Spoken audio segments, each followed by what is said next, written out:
Hello students, जैसा कि आपको पता है कि घर पर ही रहकर ऑनलाइन पढ़ाई करनी है। उस परिप्रेक्ष्य में हम आपको कक्षा 10 वालों के लिए जो है पहला लेसन है वो लेके आए हैं। पहला लेसन है कक्षा 10 वालों के लिए वास्तविक संख्याएं। वास्तविक संख्याओं में को पढ़ने से पहले हमें मुख्य रूप से यूक्लिड प्रमेय का, विभाजक प्रमेय का ज्ञान होना आवश्यक है। इसलिए हम जो है यूक्लिड विभाजक प्रमेय को पढ़ेंगे। यूक्लिड विभाजक प्रमेय क्या कहती है? यूक्लिड ने बताया कि किन्हीं दो धनात्मक संख्याएं, कोई भी दो धनात्मक पूर्णांक हों, जैसे मान लिया कोई धनात्मक पूर्णांक a व b हैं, के लिए अगर हम उनको करते हैं को दो पूर्ण संख्या q r को इस प्रकार ज्ञात कर सके कि a बराबर बी क्यू प्लस आर हो, जहाँ a क्या है हमारा भाज्य है, b भाजक है, q हमारा भागफल है, r हमारा क्या है, शेषफल है। ऐसी स्थिति आएगी जब, तो इस प्रमेय को हम क्या कहेंगे, यूक्लिड विभाजक एल्गोरिथम।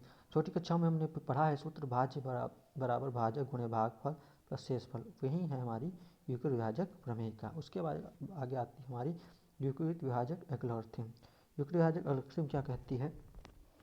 यूक्लिड विभाजक एल्गोरिथम कहती है कि जब धनात्मक संख्याएं कोई दो ली जाएं, ठीक है, उनका महत्तम समापवर्ग निकालना हो, ठीक है, तो उसके लिए जो विधि बताई गई वो इसमें वर्णित की गई है, ठीक है। तो उन्होंने यूक्लिड ने क्या बताया, क्योंकि एल्गोरिथम दो धनात्मक पूर्णांकों का महत्तम समापवर्ग निकालने की एक विधि। इसमें क्या मानते हैं, दो धनात्मक कोई पूर्णांक a व b लिए, जहां a का मान बड़ा है b से, ठीक है, का महत्तम समापवर्ग ज्ञात करने के लिए कुछ चरण हैं उनका हम पालन करते हैं। जैसे पहला चरण में क्या है, a और b के लिए यूक्लिड विभाजक प्रमेय का प्रयोग करके पूर्ण संख्याएं q व r इस प्रकार ज्ञात करती हैं कि a बराबर बी क्यू प्लस आर। यही यूक्लिड विभाजक प्रमेय को हम लोग लिखेंगे, जहां हमारा क्या है, आर का मान जो शेषफल है उसका मान कितना होगा, 0 के बराबर हो सकता है और 0 से बड़ा होगा, और बी क्या है हमारा, भाजक है, ठीक है, भाजक से छोटा होगा, ठीक है। फिर अगली स्टेप में जाएंगे और हमें देखें कि आर बराबर अगर 0 हो जाता है, तब हम इसका ए और बी का महत्तम समापवर्ग हमारा भाजक जो होगा बी वो हो जाएगा। स्टेप अगले चरण में क्या होगा, यदि आर बराबर 0 नहीं आता है, तब क्या होगा, हमारा बी और आर के लिए विभाजक एल्गोरिथम प्रमेय का प्रयोग हम पुनः करेंगे, यानी इसी प्रक्रिया को हम फिर से दोहराएंगे।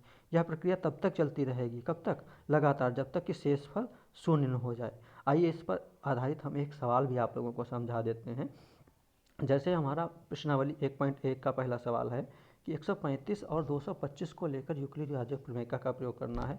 तो दी गई संख्याएं 135 और 225 हम लिख ली हैं। एक सबसे बड़ी संख्या पहले लिखते हैं, ग्रेटर देन का निशान है 135। स्टेप फर्स्ट में हम क्या करेंगे, वही करेंगे कि दी गई संख्याओं को लेकर हम यूक्लिड विभाजक प्रमेय का, इसके लिए एक सरल विधि हमने यहाँ किनारे भाग विधि लिख दी है कि हमने सबसे पहले 135 को 125 से भाग दिया, एक बार में गया 135, 90 से बचा, 135 को हमने पूरा 90 से भाग दिया, 90 करना 90, 135 में से 90 गया 45 बचा, 45 दूना 90 होता है, पूरा कट गया। अब इसी में से हम के सहायता से हम इसको कर सकते हैं। तो दी गई यूक्लिड विभाजक प्रमेय में 225 व 135 के यूक्लिड विभाजक प्रमेय का प्रयोग करेंगे।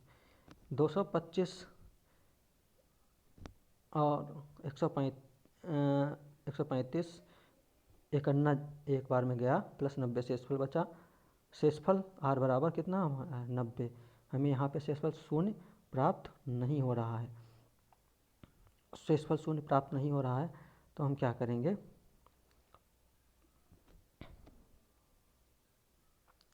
यहाँ पे हमें जो है शेषफल 90 प्राप्त हो रहा है, 0 शून्य प्राप्त नहीं हो रहा है। तो हम क्या करेंगे, ये 135 और 90 को लेकर फिर से हम यूक्लिड विभाजक प्रमेय का प्रयोग करेंगे।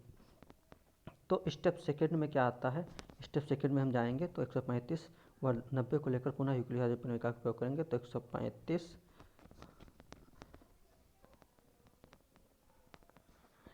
135 और 90 करना 90 प्लस 45 शेषफल बचेगा। यहाँ से हम इसको देख सकते हैं, 90 को जब हमने भाग दिया तो शेषफल कितना आया, 45।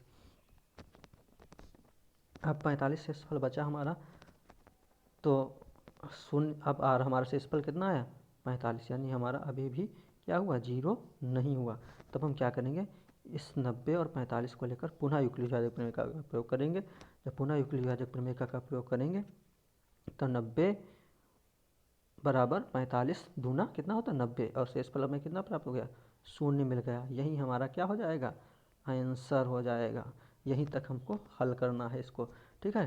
तो यहाँ पे 0 प्राप्त हो गया, तो भाजक इस स्थिति में हमारा भाजक कितना है, इस स्थिति में हमारा भाजक जो है वो